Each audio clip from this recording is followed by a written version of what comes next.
Yo, peace was good. Welcome to another installment of my CD collection. It's part 26. Let's get the show started. The album I want to show you guys, first one is Kraven's new album, Natural Selection, released in 2013.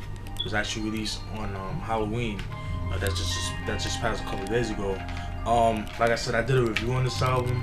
I thought it was great. I thought it was dope. It was kind of different from his other albums because most of his albums are produced by him himself, but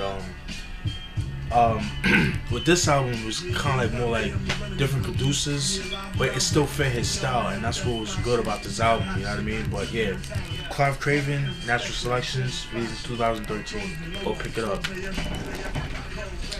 Then we got AZ's third album, Nine Livez, released in 2001.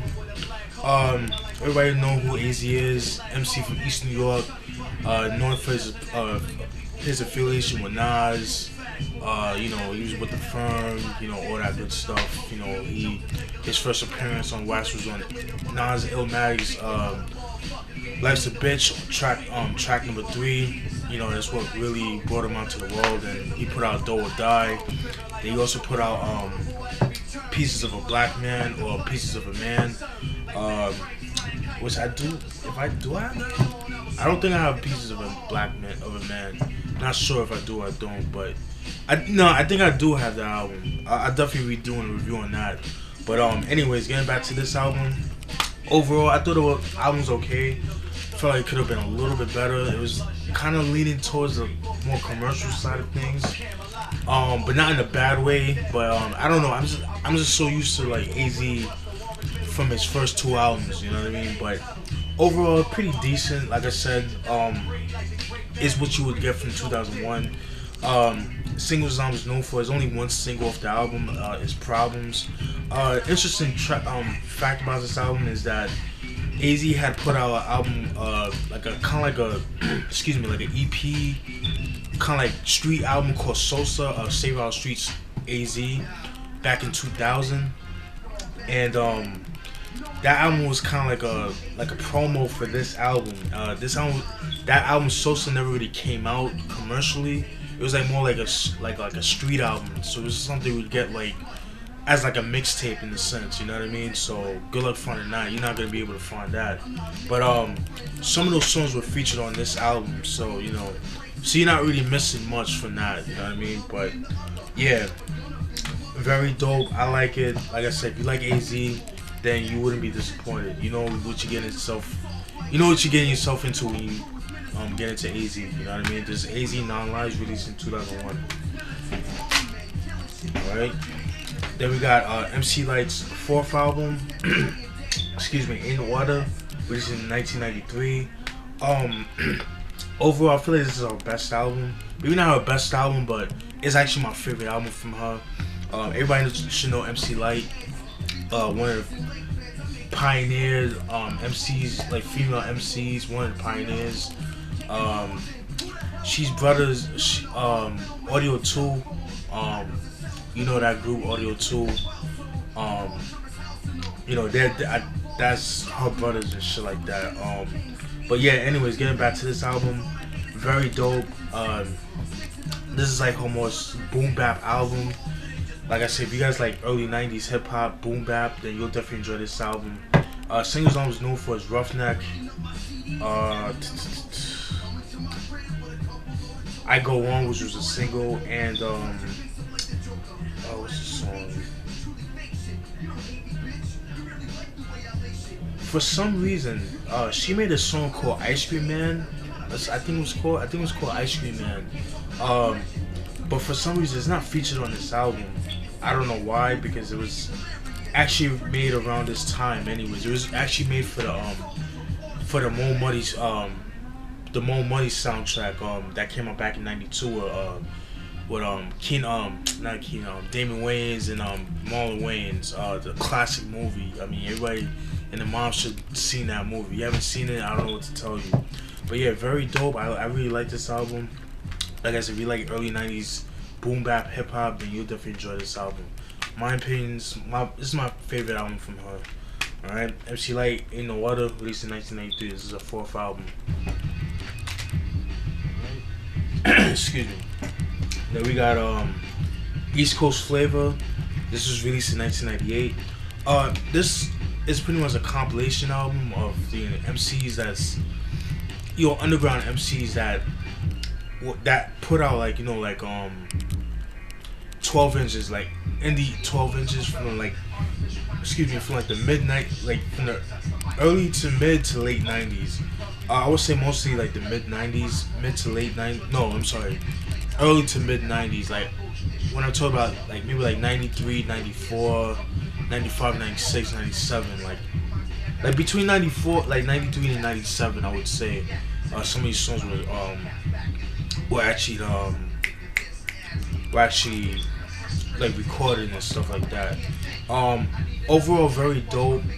Some of the artists on here is Chill Rob G, fucking legendary hip hop MC from Jersey, somebody that I feel like never really got his shine in my opinion. Craze, Father MC, Scandalous, I don't know what that is. The Chaotic Family. The Chaotic Family, I believe they're from Brownsville, Brooklyn. I think they were affiliated with I want to say Smooth the Hustler. I could be wrong about that. Wise Intelligent, everybody knows what Wise Intelligent from the Poor Righteous Teachers. Rest in peace Tony D, by the way. Black Rebels, and I don't know what that is. Black and Sublow. The COD crew. Dope Dutch group from Holland, very dope. Fierce, Trigger, KGB. KGB is a Wu affiliated group. I don't know if they ever put out. I don't think they ever put out an album, but I know they put out a couple 12 inches. Ram Squad, rest in peace to Tommy Hill from Ram Squad. Dope group from Philly. SOTC crew, I don't know who that is. Chill Rob again. The Quiet Mob, very I don't know who they are, but they're dope. Affiliation, another dope Philly group. They put out a couple 12 inches. I'd say from like 96 to like 98, they put out a couple 12 inches.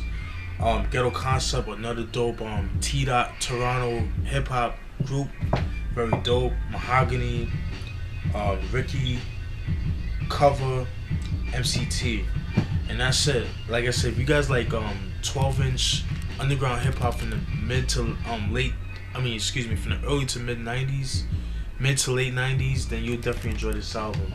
My only gripe with this album is that some of the tracks when you played them, whoever the engineer was with for this album, they didn't do a good job because some of the mixing was kind of sucks. You know, like you only can hear on one channel, you know what I mean? Like it doesn't sound right. It's not professional. But that's my only gripe with this album. But overall, I got it for cheap. Got it for like $2.99. So I was like, I couldn't pass it up. But most of these songs I already heard based on from like blogs and shit like that. So it's, you know, I picked it up and I was like, why not? You know?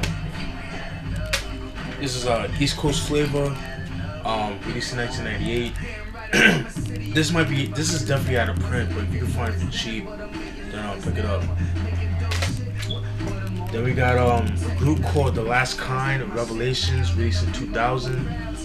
They're a LA-based group, but I think they're from New York because based on like the accent, because they don't really have a Cali accent, and like based on what I read on the shoutouts and shit like that, I think they just migrated from New York to LA, and they just became an LA-based group. But yeah, very dope group. I highly recommend it.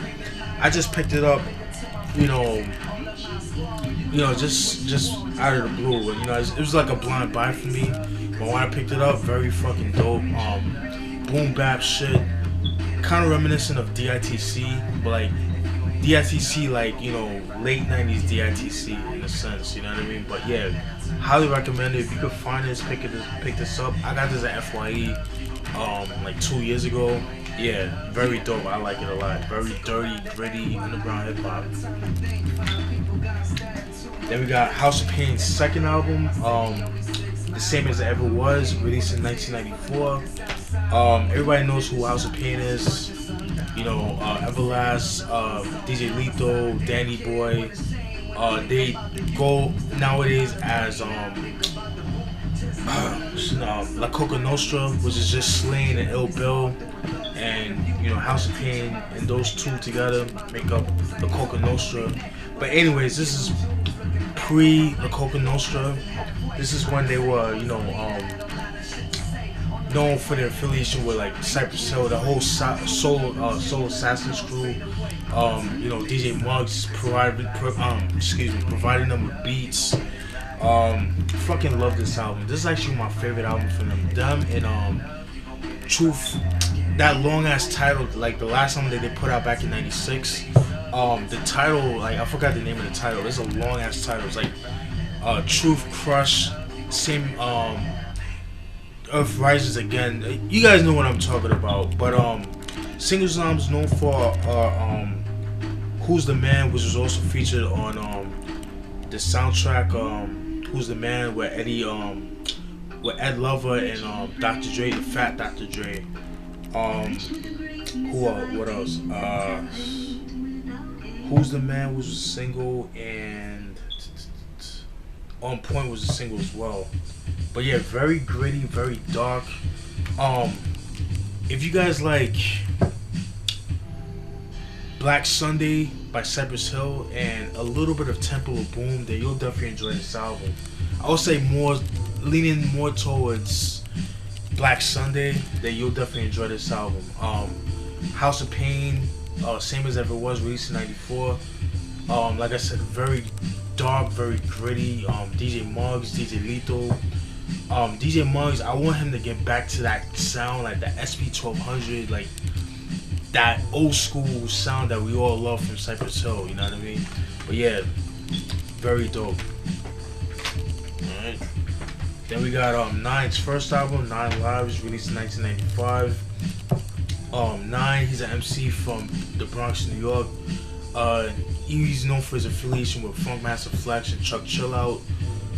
Those are the people that put him on. The reason why he's called Nine is because he was born on September 19th, 1969. Also, his shoe size, he wears size 9. His shoe size is 9, and it's his lucky number. You know what I mean? And he said that in an interview a while back in the day. But yeah, Nine Livez, very dope album. Very hard to come by. It's out of print. I was lucky to find this. I got this at FYE a couple years ago. Yeah, very, very dope. Rob Lewis, dope producer. I don't know what he's doing nowadays, but he definitely gave Nine his sound. Singles was known for Overconfident, which they have a video for, which I'm kind of pissed off because the video version is a lot better than the album version, in my opinion. Although I do like the album version, but the video version is a lot better. I wish they could have put this as put the video version at least as a bonus version, but that's just me. Yeah, Overconfident was a single. What You Want, very dope song. It's funny because Jeep, the car company Jeep, they actually got sued by Nine themselves because they actually used his song on a commercial back in the day, and they used it without permission. So Nine, sued them and shit like that. But I don't know who won, but it's pretty cool to hear like a rapper suing a company compared to like a company suing a rapper because using a sample. You know what I mean? But that's pretty dope. That's fucking justice if you ask me. What's a single as well? And N.O.T.S. So it's 3 singles. My opinion, this is his best album. Cloud9 I liked, but I kind of like this album a little bit more than Nine Livez. But yeah, this is Nine Livez, released in 1995. If you can find it, pick it up. I got it for like $22 at FYE years ago. I was lucky to find it. I was like, can I pass it up? Because this album actually goes for a pretty penny, so Alright. Then we got the N.O.T.S Click, N.O.T.S Landing, released in 1999. I don't know too much about N.O.T.S. N.O.T.S, but I know that for they were featured on a on a they were featured on a compilation that came out back in like '97 called the Official Joints compilation that came out in '97, and they did a song with a Big L called "Back Up Off Me," which was actually featured on the album on that compilation. Excuse me. I guess that was like their first appearance. Like, it was what really put them out there, and they did a couple joints with DJ. I think they did one joint with DJ Spinner on that same compilation album. Like I said, that was only vinyl only, so good luck finding that shit. But like I said, and they were featured on mixtapes like J.R. Ewing's mixtapes and stuff like that, and they had like a different sound. But then when you get to this album, it's like a complete different sound. Like, it's not what you expect from the mixtapes that they were featured on back in like the from the late '90s. Has like a complete different sound. It kind of has like that whole Rough Rider sound to it, which is not bad. I do like it, but it's just kind of different compared to like the J.R. Ewing. So it's kind of like a little bit of a disappointment. But I do like this album. I do like it a lot. I got this for $3 at FYE like years ago. This album's a little hard to find. It's out of print, so it's gonna be a little hard to find, but it shouldn't be too expensive. Don't spend more than $5 on this album. But yeah, that's just my opinion. N.O.T.S Click, N.O.T.S Landed, released in 1999. Pick it up if you can find it. See how much time I got left. Alright, still got time. DJ Kool, Let Me Clear My Throat, released in 1996. DJ Kool, he's a DJ from the DC area, Washington DC. He's known for his go-go sound, does go-go, hip-hop, but he's known for his go-go. Let Me Clear My Throat was like his biggest single off the album. It's like his biggest breakthrough song, is what really put him out there. He has a couple of albums out, but you know, this is like his most breakthrough album. It's like really put him out there. There's not much to really talk about this album. This is like more like a party album. It's like if you're a DJ, if you're a DJ, this is the album that I would put on and shit like that. If you trying to go for the more old school sound, like the most old school parties, I'll put this on. This is DJ Kool, Let Me Clear My Throat, released in 1996. Then we got the D&D Project, various artists. D&D Project, released in 1995. Very dope album. I highly recommend it.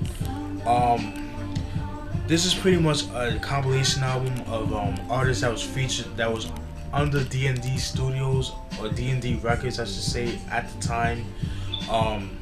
You got people like Big C, who I don't know who that is, Ill Breed, N.O.T.S, Big Jazz, also known as Jazzo. Everybody knows Jazzo, you know, the dude that put on Jay-Z and shit like that, and Jay-Z kind of shit on him and shit like that. You know, I'm not really gonna get into the whole thing. Forbidden Fruit, he's a MC that was affiliated with Gangstar, but never really got his shine. Maniac Mob, Too Unorthodox, Ill Will, Night Dwellers, Juice, and Too Mental. A lot of unknown MCs, a lot of unknown artists, but they all do their thing, you know what I mean?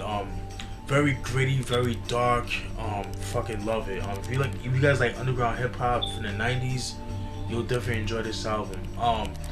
If you go on YouTube, there's a couple of clips promoting this album. Check it out. You know, if I do find some stuff, I'll post down in the description box. Yeah, D&D Project, released in 1995. This is actually out of print, so if you can find it, pick it up. Then we got Remedy's first album, Genuine, the Genuine Article, released in 2001. Remedy, he's the first Jewish MC.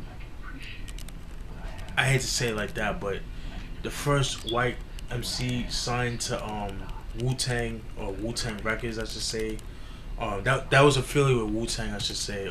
Jewish MC, because most of the MCs in Wu-Tang are 5%ers, of Muslim descent. You know what I mean? But it's the first to have the first Jewish rapper in the whole Wu-Tang fam. It's pretty dope. You know what I mean? And he has to be somebody. You know what I mean? Like, you had to be nice to just join Wu-Tang. But yeah, I do like this album. It's actually pretty good. That song "Never Again" was actually featured on the Swarm Volume 1 album that came out in '98, which I do need to get my hands on. I did have a copy of that shit, but that shit broke, and I'm pissed off to this day that shit broke. But yeah, this is actually a pretty good album. I actually like it a lot. If I'm not mistaken, he actually put out an EP back in the mid to late '90s, but that shit's actually hard to, I believe that shit's out of print. It's hard to find, and I believe that was vinyl release only. So yeah, but yeah, very dope. Remedy. If you guys like Wu-Tang, you know what to get, you know what to expect. You know what I mean? Very dope. Then we got NFL Jams, released in 1996. This is pretty much bunch of football players at the time that was popping at the time, collaborating with MCs that was popping at the time. You know what I mean? People like AZ, Richie Rich, who's a West Coast MC. Who else? Method Man, Channel Live, Ghostface, Donnell Jones, Five from Tribe Called Quest, Sally Cell, West Coast MC from the Bay Area, who's affiliated with like E40, like those people. Havoc from Mobb Deep, Farside, and Flip. I don't know who Flip is, but yeah, I do like this album. It's not too bad. It's alright. It's good for what it is at the time. There are a couple of songs I do like a lot. Songs like Head Gets Split, Fast Life. That song Fast Life, that song definitely could have been on Iron Man. Just the sound of it has that Iron Man feel to it. No Doubt featuring Havoc and Tyrone Wheatley. Excuse me. I would say Head Gets Split, Fast Life, and No Doubt are my favorite tracks off the album. The rest were kind of alright. But yeah, NFL Jams released in 1996. Pick it up if you can find it. It's out of print, but like I said, you shouldn't find it it shouldn't be that expensive. You know what I mean? So yeah, NFL Jams released in 1996. Then we got Mad Lion's fourth album, Predatah Prey, released in 2001. 2002. Excuse me. Overall, I thought this album could have been a little bit better in my opinion. I'm so used to like his first couple of albums. Real Ting, Ghetto Gold, Platinum Respect, the KRS-One beats, the SP1200 beats. This one's kind of like has like that real early 2000s sound to it with the timpani drums and like, I don't know, it just wasn't for me. I didn't really care for this album too much. I thought it was kind of like his weakest album, but I just had to have it just for having a collection, you know what I mean? But this is Mad Lion Predatah Prey, released in 2002. Then we got Midnight Marauders by Tribe Called Quest. This is their third album, released in 1993. This is a classic album. Everybody and their mom should know who Tribe Called Quest is. Everybody knows about this album. A lot of people say this is their best album. I don't know, man. For me, it's a tie between Law and Theory and this album. I like them both. They share a different place in my heart for me. That's just my opinion. Which album do I listen a little bit more? I would say this, but I don't know. This is a good album. You got singles, Award Tour, Electric Relaxation. Fucking love that song. Oh my God. Because I believe it was like the only single of the album. There were 3 singles, if I'm not mistaken. I could listen to this whole album without skipping a track. That's how good this album is, as well as the Law in Theory. But yeah, everybody should own this fucking album. Midnight Marauders by Charcoal Quest, released in 1993. Then we got Shaq's second album, Shaq-Fu, The Return of, or The Return, released in 1994. A lot of people shit on Shaq because of his rapping skills. My opinion, I like Shaq, man. I like his rapping skills. It's not the best, you know, you might say it's whack. I like it. It's a guilty pleasure of mine. It's not as bad as some people today on the radio nowadays. Singles I was known for are No Hug featuring Prince Rakeem, also known as the RZA, and Method Man. There's a video for that. And Biological Didn't Bother, which he talks about his biological father, you know, not being there for him, but his stepfather being there for him. Just his stepfather being his real father, you know what I mean? And I thought that was a pretty dope track. Yeah, man, this is a pretty decent album. The production, I would have to say the production on this album is fucking flawless, especially for 1984. He definitely got hooked up with some ill ass beats. If you guys like mid-90s hip hop, then you'll definitely enjoy this album. Shaquille, or Shaq-Fu, or Shaq, The Return of Shaq-Fu, released in 1994. And last but not least, this is Ice-T's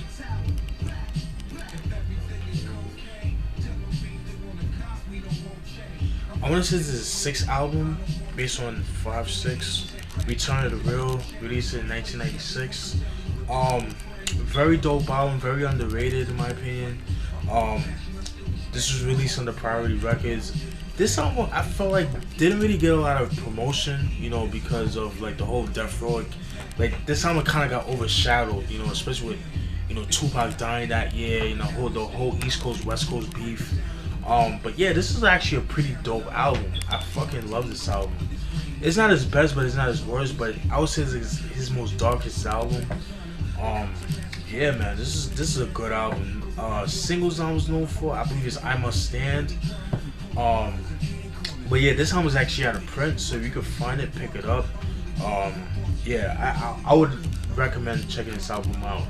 If you guys are expecting like, you know, like Ice-T from back in the early 90s, 80s, like late 80s, early 90s, you'll be slightly disappointed. One thing about this album you'll notice is that he's less energetic. He's like more mellow. The production speaks volumes in my opinion. It definitely, like, the production fits Ice-T, because if you was to give these beats to another MC, I don't think they would do it justice. It was just made for Ice-T himself, you know what I mean? But like I said, it has like a real dark, mellow vibe to it. But yeah, Return of the Real, very dope. Released in 1996. It's kind of paying homage to Return of the Jedi, to Star Trek. I mean, it's not Star Trek, Star Wars, excuse me. And that's it. Hope you guys enjoyed that review or that CD collection. Peace.